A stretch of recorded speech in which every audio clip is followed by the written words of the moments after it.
How's it, guys? Welcome back to Mike Morton Talks Football. We have an epic guest with us today, Morgan Gould, one of my former teammates, an absolute legend of South African football, someone who's won multiple league titles, more than 20 games for Bafana Bafana, played over 300 games in the PSL.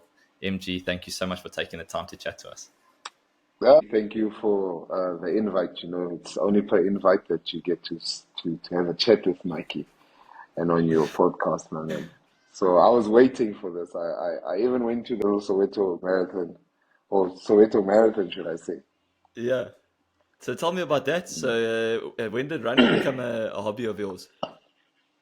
Look, Mikey, the last time I saw you in Cape Town, you were looking too good, and I was like, Michael has always been the fit one. So if I want to compete with the beasts, let me act like a beast. So I was like, let me take up running. And yeah, I'm enjoying it. It's a very good thing, man. I don't like the treadmill running at the gym. Yeah, so for me, the road running Yeah. and sightseeing a bit, Yeah. it made How's sense for the me. how's the body? Yeah. How's the body holding up post career? I know you had notoriously some serious injuries in your career. Are you feeling them now? Or are you looking after yourself? How's the body? No, the body is 100% because I'm not pushing myself to the limit. I'm pushing myself to just to keep fit, and I think a healthy body feeds a healthy mind, and if the mind's good, man, the body will just follow and just listen to your body more. Because far too many Yeah. times we were just doing it, and you'd be in pain and be like, the team needs you, get the injection or something, and. But now you don't need to do that. I think you listen to all the small knocks and niggles and treat it, man, and treat it and make Yeah. sure that you recover because there's no doctor or no physio that's going to treat you. You need to treat it yourself. Yeah. I want to speak to you about. I Mm. mean, you had famously two massive Achilles injuries. I think was it two? How did you Yeah. like? Firstly, how did it happen? And what are your first like memories of that moment? And like, what was the recovery like? Because that's like my biggest fear is an Achilles rupture. Like I can't think of an injury that's worse than that. Look, Mikey, before that, I'll just take you a bit back. When I was still at Cosmos, I had ACL and listen, you're playing for Cosmos firstly. Secondly, there's no physio. There's no. I wouldn't say there wasn't a doctor. There was a doctor that was assigned to the team, but he wasn't there for the team. He was there on match day only. So that alone gave me a shock of my life that I needed to treat myself proper. I needed to go to rehab, make sure I can firstly start walking, and then after that. But with the Achilles, it came to me as not again. Uh, I just moved to Chiefs. I was amped. Everybody was amped around me. The buzz was around me. And match day -1 before, I think, a Sundowns game at Orlando Stadium. We're doing our warm up, played a rondo. As we were about to go into the active warm up, all I hear is a gunshot. It snapped. My man.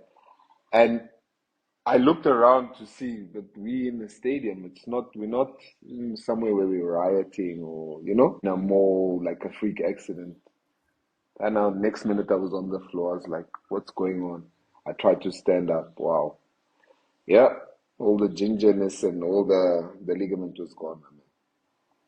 That's insane, man. I'll never forget. I was once next to Calvin Sosibo in a warm up as well, and we are jumping over hurdles, and that exact same like gunshot shot noise happened next to me, and I thought like his studs had caught the top of the hurdle, and I turned around, and Or there he the, was like or lying on you the actually floor. thinking your hurdle is broken or something? No, Matt, for you It as the was person insane. Yeah. that's going through it, it's even louder because if the guy next to you can hear it, Matt, yeah, that was something else. I think I was still so shocked that I just like I probably broke the hurdle. Let me just get up, and then I couldn't stand on it properly. And then the physio came. He's like, no, no, no, just sit down, sit down.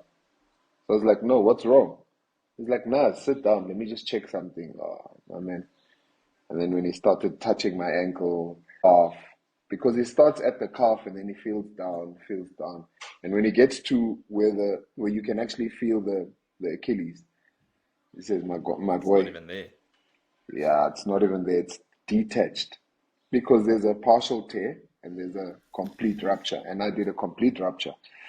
So yeah, it is, yeah. Yeah.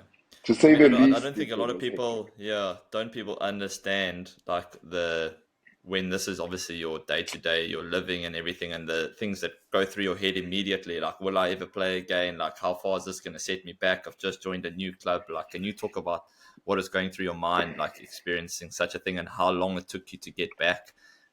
And were you ever the same again after that as well?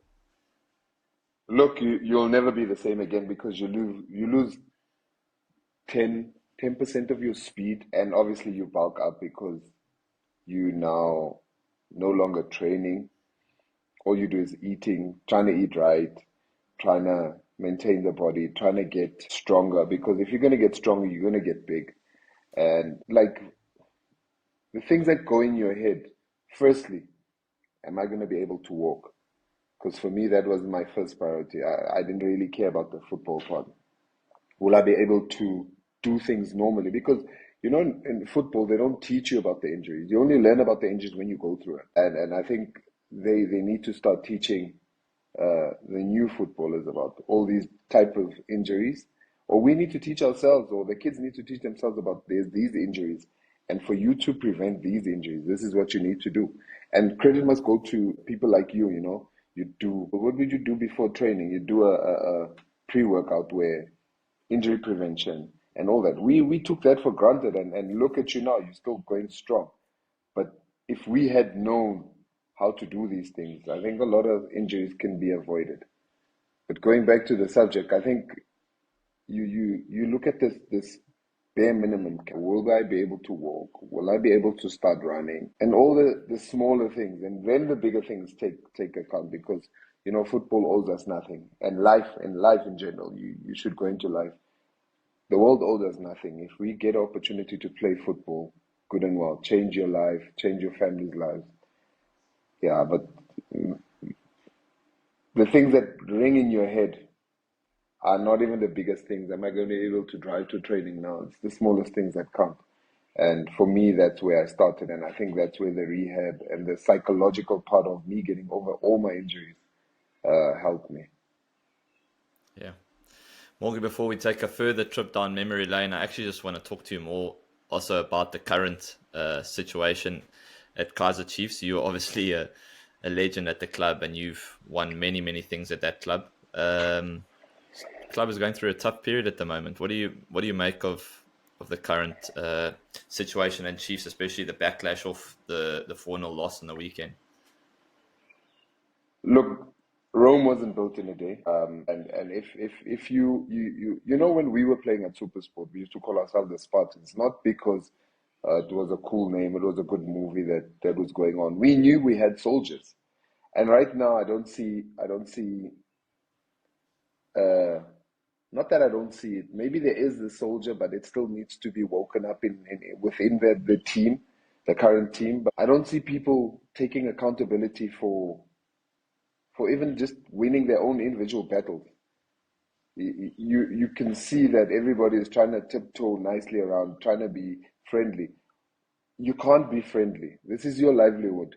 And I don't see leaders coming out and fighting and wanting as much as I'd say back with us at Supersport. We held one another accountable. If you're not doing your job, you're going to be told. Whether you're the captain, the coach, the manager, whatever. If we felt that you are not good enough on the day, we'd tell you. But I don't think they have characters that can do that stand up. Yes, Yusuf Mart I know the kid personally. He's not that type of person. He's a player that will lead by his actions. And now his actions are not really the one that the team needs. They need a leader. I don't even think E2 can come and change that situation there, because E2 is not that type of leader also. Yet they need someone that has, I don't know, the fight, the drive.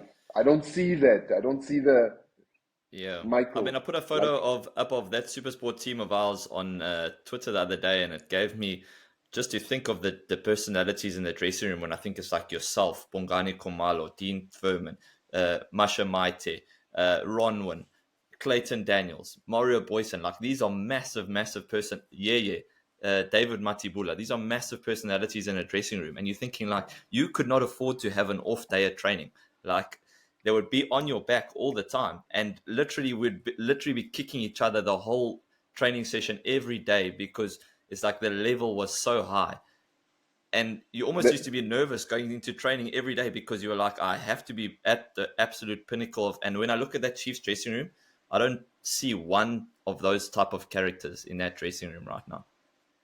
Credit must be given to the kid, Dudley. I don't know him from above, but he's got the character. But he can't do it on his own. He's got the fight. He's got the drive. Even I think Bradley Cross, he's also got that. Mess with me, but there's only 2 of them in a team of 20. Let's say there's 26 of them. What are the other guys doing? Because if you're going to rely on the youngsters, and I think Mangobo put it so well that all the kids that are coming through, brilliant, top class, he'd sign them any day. However, he doesn't have the leaders. These kids need to be led by someone that has done it, has the capabilities of still wanting more. And they don't have that type of player. They did not replace quality with quality. But isn't it even quality? Like I'm thinking like it's not even. It's like you've got to, when you sign players, you're not just signing on ability. You got to sign on personality as well. Like you think like there was some. I mean, I wouldn't even grade myself as like an incredible player, but like you got to look at personalities. Like how big are the personalities? How's the drive? How's the professionalism, the willingness to win and drive a squad forward? I mean, I don't know. Remember when they signed Given from TS Galaxy? He was phenomenal at TS Galaxy. But someone needed to tell him that, Given, you are going to one of the biggest institutions in the country. And what you have done at TS is no measure of what is going to be expected of you at Chiefs. And look, he came in, he did a bit, but now he's now on the bench. And I don't think he had the talks or someone had a talk with him to say, my man, we've been there, we've done this. We even got the shock of our lives when we got there. We didn't do what we wanted to do when we got there. However, I'm giving you the insight. But, these days, I think as footballers or as former footballers, we also try and detach ourselves from the current footballer, which is wrong. I blame myself, and also we can't detach. We need to, if we want football to become better, we need to be part of the game and impart knowledge, something that will help someone off the field, whether it be the mentality, the attitude, the work ethic, all those type of things, Mikey. To be fair to the current Chiefs team, they're in a very difficult situation because it's a new coach.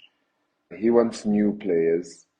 He's obviously adopted the players that were there. And it's only fair for him to go into the first transfer window and try and find his feet, find the players that he really needs and he really deems fit to come and play for the style of play that he wants and to get results also at the same time. So I think he needs time because Chiefs is a big brand and they're well supported. People are going to talk and say, this is what we expect.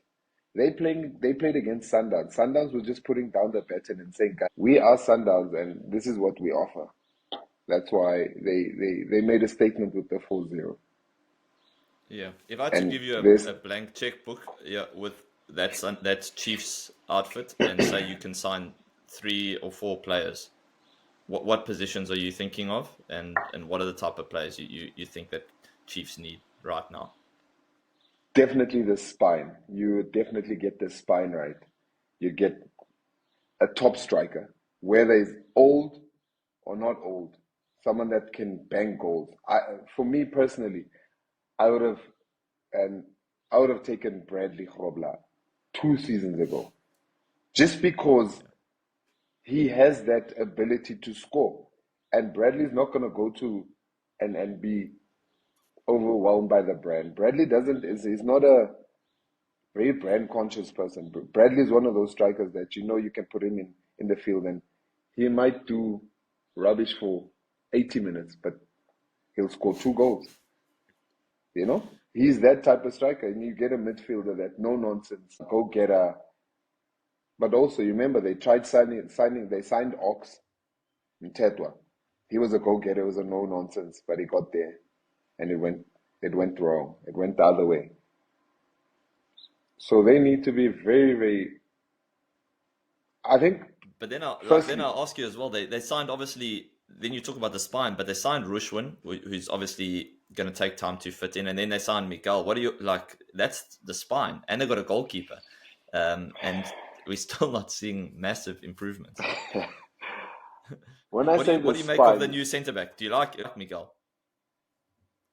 look, and I'm going to be honest with you, he looks the part. Rushwin doesn't look the part, but he fucking gives you, sorry, the French, he gives No, you I like the that. work ethic. Tell the truth. Yeah. He gives you the work ethic. He gives you, like, I like what he does, man. You can see that he just wants to grind and he wants to be on the field. He wants to play. Miguel looks the part, strong, speaks a bit of English, you know. But I'm not 100% convinced that he's the player that will give them the results that they wanted. However, time will tell. And yes, you said the spine. They signed 2 defenders. The They goalkeeper, signed. and they got Blom. Like they're trying to sort out the spine, but I mean, yeah, it's a massive job. That's got to. I don't know. If, Look, I mean, I don't know what else they need to as you add, and say, yeah, your spine. Yes, they took Blom because Blom was familiar with the background, familiar with the setup. My take, they should have taken Bongani Zungu. That's just my take. The experience, the arrogance, the hunger, the drive. He's got something to prove because Bongani will probably give you the best of Bongani right now because he's about to exit the game. And you don't want to exit the game on a low. You want to exit the game high. And that's all you want from a footballer. Bongani would have been a perfect fit. Blom was just the right fit. He wasn't playing at the club. He probably made a few calls and say, listen, I want to move back. Yes, it made sense. He's one of ours. It's easier. Unlike getting a Bongani, no nonsense, hungry. He's obviously his package would have been something to talk about. But now that's why, sometimes familiar faces are not the right faces. yeah. No, I definitely think Zungu is another one where we talk about big personalities and people who can drive a dressing room, set the standards. You look at Zwane, I like him. I like he's got potential, but you got to put someone next to him who can guide him. I mean, we obviously had, when we were at Supersport, we had Tebza, we had Sipo and Bule coming through, but they were playing with Yeye and Dean. Like, that's the perfect setup for a youngster to come into. You've got literally the national team captain and one of the best midfielders ever played in South Africa playing next to Tebza. And while everyone can see his ability, they still paired him with very experienced guys and allowed him to grow into that setup. And now you look what's happened. He's Yeah. flourished. But you cannot rely on Zwane and Blom against a 3-man midfield of Alende, Obas, and Mokwena. And then you leave them all alone, 3 against 2 in the midfield.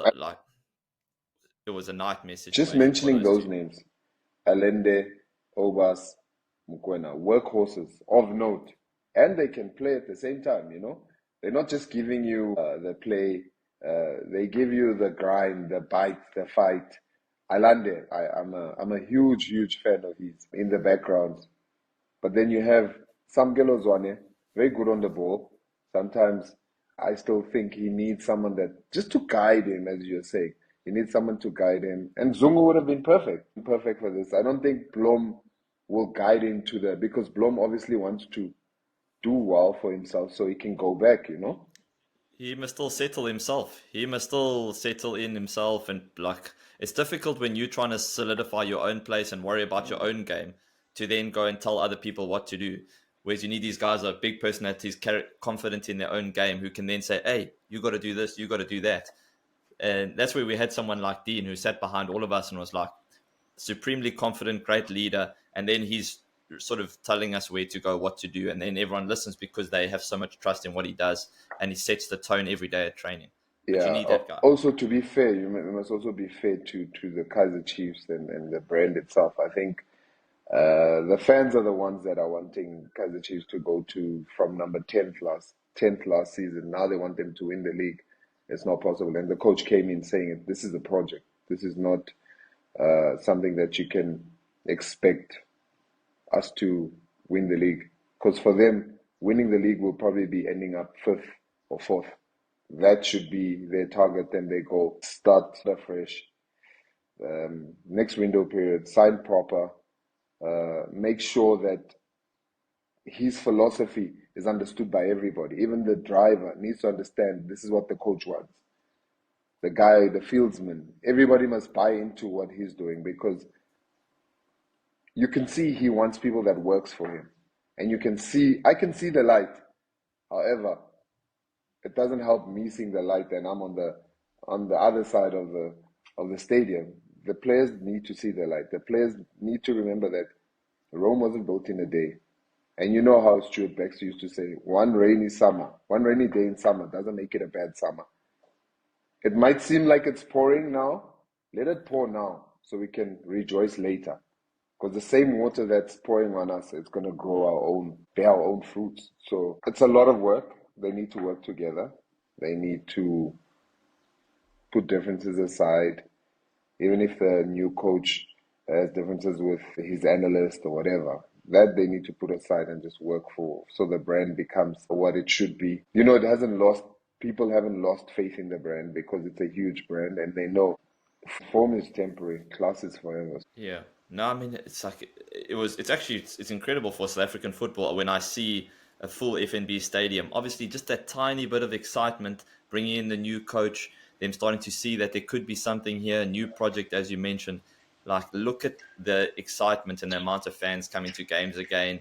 They've sold out numerous stadiums now at the beginning of the season. So you almost, as a South African football league, you need a successful Kaizer Chiefs. It's the biggest club in the country. But then that expectation, you've lived with that expectation for many, many years, and you delivered on that expectation. But I mean, I never had to go through the expectation. And I mean, at Supersport, we had very little pressure playing in front of 100 people.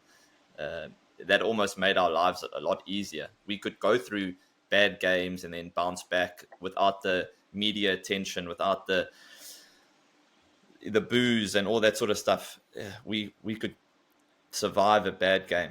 Whereas with Kaizer Chiefs, I mean, I don't know, Morgs, what can you tell me what it was like when you had a off day or a bad game? What was it like in your private life, going to fill up at the petrol station? Like, what was the how was the expectation from the Mikey, fans? you know, for me moving to Kaizer Chiefs, I knew that my world is gonna change. I knew that I'm now representing a bigger brand, and credit must go to SuperSport. They gave me the platform. Even Cosmos gave me the platform. I wasn't ready for it, Mikey, because when we got there the first season at Chiefs, Sundowns beat us for the MTN 8. New coach Stuart was there, new players, all the players that obviously that they wanted. The Baka class, Yeye was there, Shaba, Tepo Super Masilela, Masilela. We had a team of note. Parker, Everybody yeah. that you could think of that was doing well at the time was in that team, and we got beaten 4-0 by Sundowns. I think the turning point for us there was, I think, how Stuart approached it. And all he said is, guys, people have laid the baton down, and this is the best that they can give us. And they beat us 4-0. We now need to come into this and crack our own whip, because they cracked their whip and we succumbed to their beatings. But now is a point for us to change. And I think we bought into that philosophy where that's the best that they can do. We can do better. And we just took it stride for stride. And if you have a motivator and a believer like Stuart and a planner, we fell for everything. Even if he said to us, "Hey, dead rose," we'd buy because we believed in him so much, you know. And that's all you need. You need someone that believes in you. You believe in them, and it just came together so well for us. We couldn't do anything wrong with that team. Yeah. Morgs, I want to shift more now to actually chatting about the other centre backs within the country. Who do you rate as the best centre backs currently in South Africa? Who do you think are the country's best centre backs at the moment? I know we flip flop by between a couple of guys at Bafana. Obviously, Rushwin starting to break into that Bafana side. Who are you looking at as your top guys at the moment? No, with no fear of favor, Mvala for me has been the guy that no one really talks about. He's done the business on continental level. He's done the business at AFCON. For me, I think Mvala's done what, and he's shut a lot of people's mouths because he's playing at the top team in the country. He's in the national team, just come back from injury. But for me, I think he's one of the key players in his team, in the national team, that doesn't get their flowers. I'm trying to think. Keegan Allen. He's built in your mold, eh, Morgs? Definitely. Eh? No Definitely. nonsense as well. Definitely.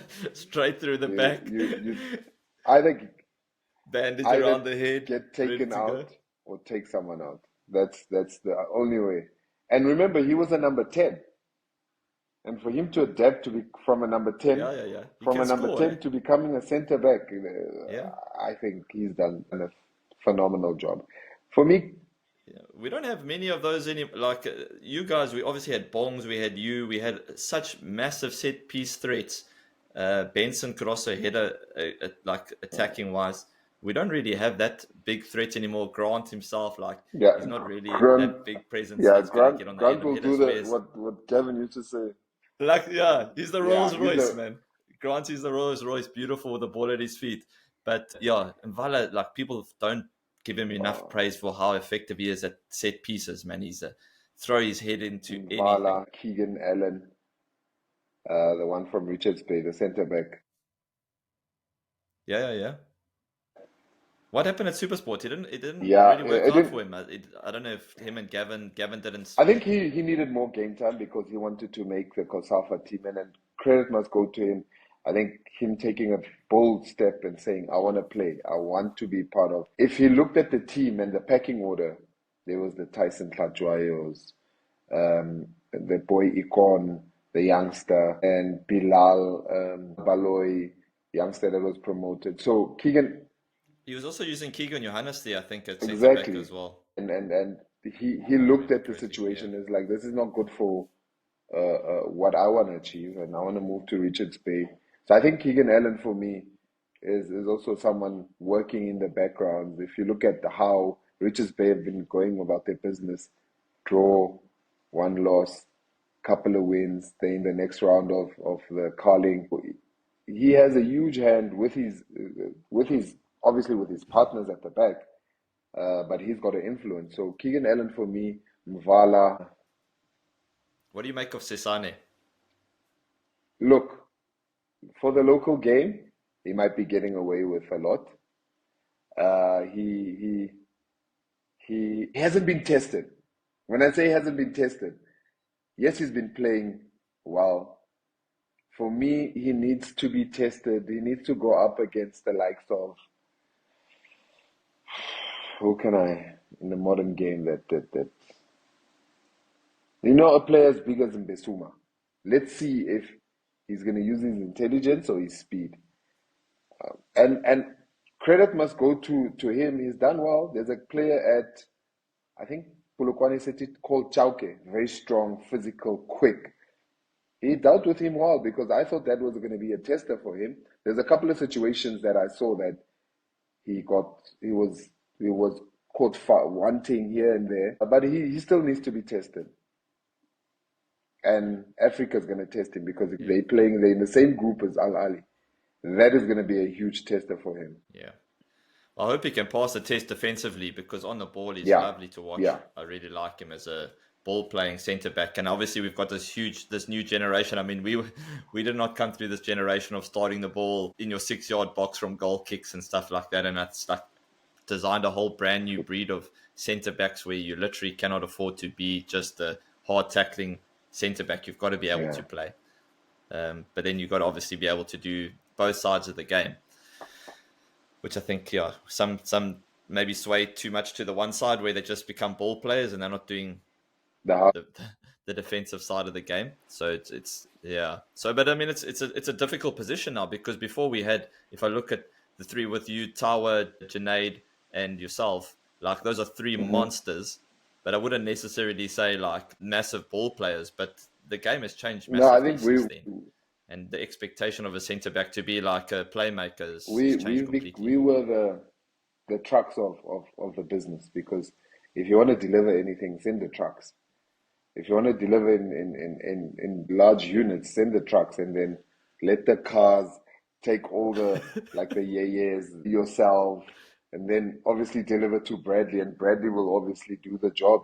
I was happy with being a truck, man. I think it worked so well for me. No, man, for sure. Like, there's definitely a place for that. Do you think that player's dead and buried? Do you think that there's still place for that guy in the modern game, or do you think like you have to have? Listen, you have to have more. But I like what Gavin used to say, and a couple of coaches. You can't tame a tame horse, but you can tame a wild horse. So get your truck and let your truck become a utility van, so you can get around, do the small delivery, but still have the backing, and you still have the basis of the truck mentality. So me, there's a huge market for players like that are hard grinders, that obviously get to coaches that will teach them how this is how you play the modern game. And sometimes you'll get away with it here and there. When you go into continental tournaments or games, you definitely need a truck at some point, because the truck will install fear and install a bit of grind into the teams. I don't think Sasani and CBC will definitely be your first choice when they go to Africa, but they'll have a player like Nda, because Nda has a bit of both. He can grind, and at the same time he can play. Exactly. Yeah, for sure. Morgs, I want to jump into some quick fire before I let you go. You can answer with one-word answers, or you can expand on anything if you want. Your favorite football memory? For me, winning the first trophy with SuperSport. Your toughest opponent? Kermit Erasmus. Really? Because I knew him. He actually was training with us the other day. I knew him so well. He knew me. I had a soft spot for him because I saw him grow up, like literally in front of me. So playing on the opposite side, for me, it was difficult. Must I smash the kid, or must I just tackle him? So I had that soft spot for him. Your biggest football regret? Not being stubborn enough when I was supposed to stand up against. I think when I got an opportunity to go overseas, I should have been more stern and saying, "No, I'm not coming back. I want to stay in Europe." Tell me about that. What were the Crystal options? Palace, went there, stayed there for like 3 months. Everything, the coach was happy, but obviously the transfer fee was the one that was a hold up. What they wanted to pay vis-a-vis what was expected from SuperSport from them. They barged and they were like, "No, we can't, because you need to still adapt to the culture and how we play." And that for me was a slight regret, but also it was an eye opener for myself. Yeah. Is it the same time that Bongs went to Tottenham? It was just, I think it was just before. It was just before, yeah. Okay. When Kagiso, probably SuperSport couldn't afford to lose, couldn't have lost both of you. Look, I think it's time to be corrected. I think Bongs was already gone, because Kagiso Dikgasho was playing at Crystal Palace, and that's the time when I had opportunity to go that side. I think I just needed to be more stubborn and say, "Listen, guys, I'm not coming back. Do what you want to, but I'm staying here." Yeah. You're the most underrated player you've ever played with? Jabu Maluleka. Yeah, Yeah. 100%. What a player. He doesn't get involved. He doesn't get it discussed enough in that Yeah. conversation of like great PSL Yeah, players. definitely not. Just was one of the worst players to mark. Like just a genius of moving and maneuvering in space and first touch a joke. Yeah. Like what a player. The best player you've played with? Wow. Yeah, you've got a serious list. Now we've got a serious list. At national team level, definitely. Locally, sure. I played with so many players. So I don't know from which generation to which generation. Yeah, that is a difficult one. That is truly a difficult one. Give us one name. Flip, Ronwen. Sure. That's Yeah. high praise. Listen, he made me look good. Yeah. Yeah. As young as he was, he used to swear at me. Uh, and he'd tell me before training, I'm gonna go at you. And I was like, oh, it's okay. And then next minute he's swearing at me. I'm like, and then after training he says, but I told you I'm gonna go at you because I want us to be better. I want us to be strong. And credit must go to him. What he's achieved over the years, phenomenal. Yeah. Yeah. That's actually incredible. So you obviously had him when you first came to Supersport and he was breaking through, and then you obviously came back after your time at Kaizer Chiefs again and you saw him again. Like, how did you see the progression in Ronwen from like before when you were there and then when you came back? Listen, let me tell you a story. The first day he got his debut, coach called me. He was like, Mose, I want to play Ronza.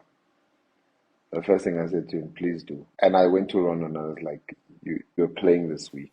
This is your chance to shine.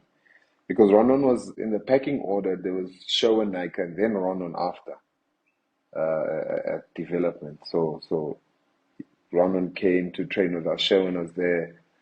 And everything was just, Nike was ahead of Ronan. But for some odd reason, Gavin just went, I'm throwing Ronan in. And when I left, I knew that he's a good goalkeeper, and a couple of coaches that I worked with, they're like, Ronan is average. I was like, you haven't seen Ronan in action. 10 years later, or let me say 5 years later, then that's when Ronan obviously South Africa got beaten 5-0 by Brazil. And the same people were saying, yeah, but you're saying Ronan is the best. I said, listen, I still believe he's the best. 10 years later, he goes to AFCON, he does the Incredibles. I called the very same people and said, I told you. Now the world has actually put him in the top 5 goalkeepers in the world. And I still remain, Ronwen is the best of the best. Yeah. What people they don't realize, and you won't know this unless you play with him, but what makes him so special, especially when he's playing behind you, is the level of confidence and the calmness that he brings to your team. Like, I don't know, like he just has this aura about him when you're playing with him that he's got everything covered. Like, don't worry about me. So I would like to know, like, what did you think even as a centre back when you're playing with him, and just the calmness he brings to the back 4 or back 5, his mentality, his attitude. Like, there's something about the way that he carries himself and the way he communicates with his back 4. He's never stressed. He's not one of those goalkeepers where if like a team takes a shot at us that he's going to run around and shout like, oh, why did you let him shoot? He's always just like, calm down, we got this, relax. Like, there's something he knows how special to about save that. his energy. Firstly, secondly, he's very accurate when he gives you information. He says 2 right. When he says 2 right, just do 2 right, and that means just move 2 steps right, 2 yards right, and you've covered the space that obviously was exposed. Or for me as a centre back, I'm covering the space that he can't cover in front of him. So the only way that the striker is going to want to come is come on the other side, which he's covered. So for me, and those are the type of conversations that footballers have, and the confidence that I have in Ronwen. And he tells you, don't look back at me, just listen to what I'm saying, because I see what you're seeing, and I see where the danger lies. So that's taught me also, and I used it in my game. I was like, if this kid can do it behind me, I mean, I can. It makes me better. I can make my midfielders better, and my midfielders can make the strikers better. So it was just a ripple effect of how intelligent he was, and he was 2 3 steps or 2 3 seconds ahead of the game. Yeah.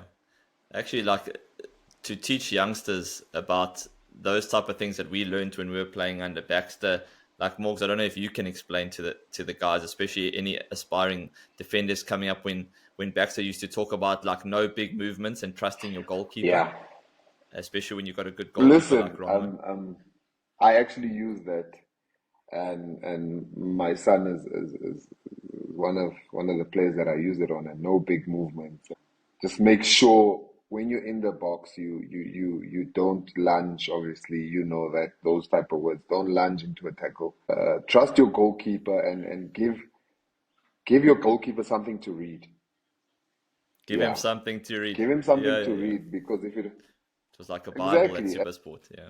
I think, to be honest, he made football understandable for us, and it made us better, because without his input, I don't think we would have reached the levels that we reached with an ordinary coach, or a good coach that just had the A license, or the UEFA Pro.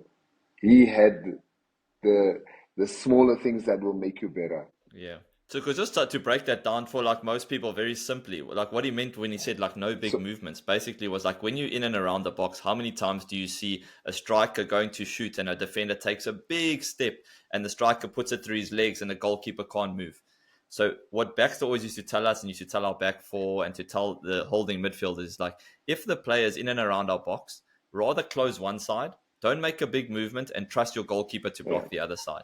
And when you had a goalkeeper like Ronwen, if the guy was going to shoot, don't make a big movement. Open your legs. Rather let the guy try to hit it around you, and then Ronwen's got it covered. Like it sounds so simple in theory, but to actually practice that and make sure that no one's diving in and a guy like volleys yeah. you and then he opens the whole goal. It always like Jody's put his head down.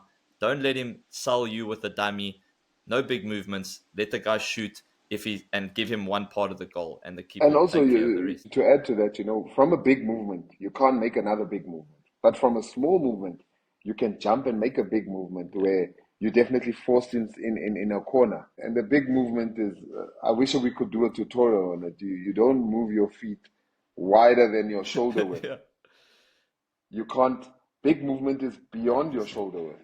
So small movement is move it in between your shoulder width, between the two shoulders, and that's the small movement. You can react like that. And like, I think we could give a tutorial on it, and people don't understand, because I share the same sentiments like you. These kids don't understand when you say no big movement, no big movement. Just then they look at you like, okay, what is he saying? Because football is all big movements. And for you to practice that, and I try and teach my kids to say, these are the basics and the smallest things that were done back in the days, and they still are implemented in today's football. It's just, yeah, they Still still apply apply now. now. Yeah, yeah.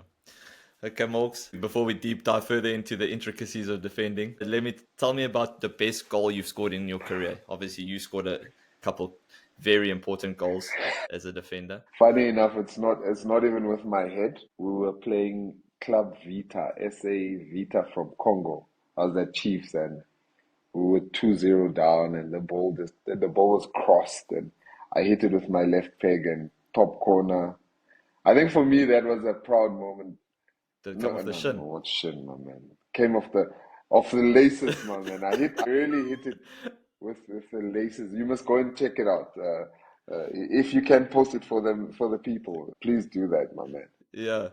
It was the game was at Okay, FNB. cool. I'll try to find it. We played Black and SA white. Vita, black and white, my man. Full color, full Okay. color. I actually still pinch myself and still think, what was I doing? Was I clearing the ball there? But it was a special moment for me. That was my best goal. Yeah. Your favorite stadium in South Africa? Lucas, Lucas, definitely Super Stadium. Okay. We'd put kids to we Yeah, you spent many, Yeah, many we'd years put a going lot there. of teams to sort there. Like, not a lot of teams would come there smiling and leave smiling. They'd leave, uh, especially, when you go down to Maritzburg, when the former Maritzburg used to play on Friday, Harry Kuala. to us, that was a Harry Gwala Stadium. You'd come in there, leave all the Yeah. points that you thought you'd take with. Yeah, That you yeah, came with. yeah. Yeah. Controversial one. The famous Morgan Gould uppercut. Did you mean it? Was it a mistake? Was it I'll intentional? tell you about it in my book, mate. I'll tell you about it. Okay, I'll tell you. we wait for that one. Okay, we can't wait to hear about that one. Do you remember what you earned in your first contract and where was that? Cosmos. The first one was a stipend where I was getting about 500 in an envelope. Yeah, I had like you know the stories of 10 rands and 20 rands. Yeah, Yeah, that yeah, was my welcome to football. yeah. I heard about famous stories at Cosmos about My racing to the man, ATM my on man, payday. my man. 200,000.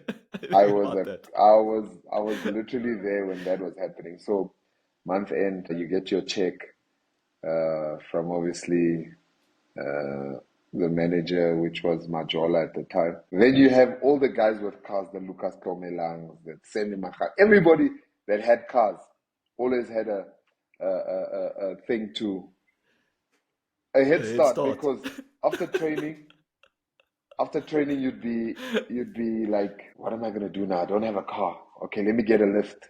The moment you say you're getting a lift, Mikey says, nah, actually I'm going somewhere else first before I go there. I'll get it on Monday. So but when you get there, you find Michael Morton sitting there in the queue. I'm like, but you said to me you're going somewhere else. That also told you that there was, so the money that was there was obviously catered. Probably, let's say they had 250,000, and the players that need to get their salaries were 350,000. So first come, first serve, my man. So yeah, there were a lot of days where I was like, am I really going to waste my energy after training so hard, going there and getting nothing? Or am I just going to go and say, you know, I'd go to my mom and say, just borrow me, just keep my check. I need this money for if it was a weekend, I'd do something on the weekend. I want to buy something. Yeah, so I had a rude awakening to that. So that's a true story, man. And I can even tell you the bank. It was Mercantile Bank. And Mercantile Bank, you could only find one in Johannesburg.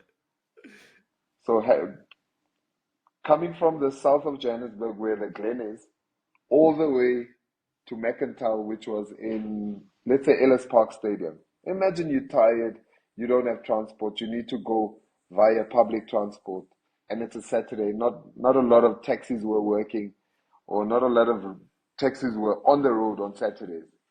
So, my man, I had a rude awakening to a lot of things. So credit must go to the old man. Okay. He Morgs to taught me a yeah. lot. Okay. Morgs to finish up. The last question I have is winner stays on. You got to tell me choose between two famous centre backs. You choose one. The winner stays on, Oh and we my go to the word. next one. Okay, Let's see okay. how we go. Okay. Sangweni or Benson Mhlongo? Sangwing. Sangweni or Tyson?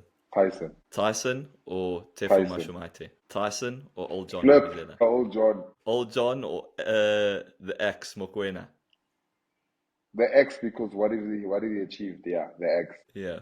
Mokwena or Clayton Daniels? Definitely Clayton. Clayton Daniels or Bongani Komalo? It's the achievement. I feel It's bad the asking this achievement. because this is these two people are basically the same. I just always think of these two in, but Bongani Komalo or Morgan Gould. Sorry, Bongs. I'm gonna have to go with myself. I don't care even if you put me against like I like Saliba, né? Virgil van Dijk, Even we're if you going put me with. against Virgil, I'll still pick myself.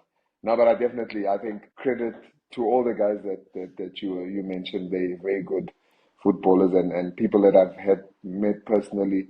Bongs, gentleman, Clayton, crazy gentleman. Aaron Mokoena, a leader that we always used to look up to. But I'm sad you didn't put Lucas Radebe there, man. If you had said Lucas Morgan, I I didn't would have realize said you. yeah, Yeah, maybe, yeah. but I'd still say myself. Okay, So epic. Morgs, thank you so much for your time. It's been amazing catching up. I'm sure the guys are going to love this. Catching up on all your amazing stories. We didn't even delve into 1% of all your epic stories you have from your career. What an incredible career. Well done, mate. And we'll definitely catch Thank up you, soon. Mikey. I think credit must go to you. What you've started in this whole internet space.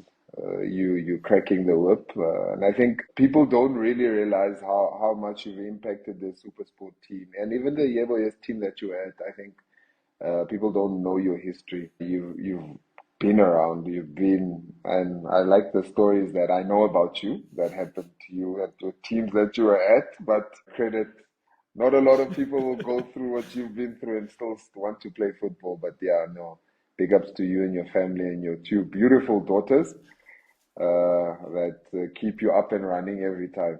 So yeah, we really, really appreciate what you've done. No, thanks, Morgs. And it's been a pleasure sharing a field with you, a dressing room with you. Absolute legend. Thank Thank you, you so Mikey. much.